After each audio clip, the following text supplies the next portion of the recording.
আল্লাহর জমিনে আল্লাহর কোরআনের আইন বাস্তবায়নের জন্য, আল্লাহর জমিনে ইসলামী হুকুমত বাস্তবায়নের জন্য যা করতে হয় আমরা তাই করব। জীবন দিতে হলে জীবন দেব, রক্ত দিতে হলে রক্ত দেব, যুদ্ধ করতে হলে যুদ্ধ করব।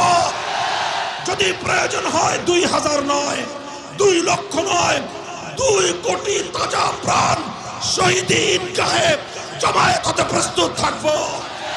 সেই শহীদ ঈদগাহে আল্লাহর কোরআনের আইন বাস্তবায়নের জন্য শহীদ ঈদগাহে কারা কারা যাবে, কারা কারা যাবে?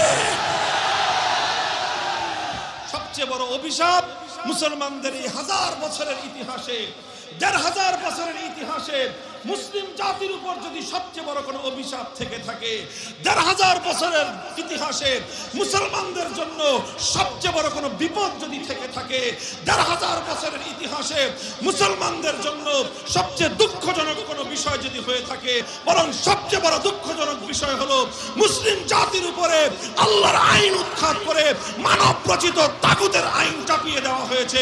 এটাই সবচেয়ে বড় অভিশাপ।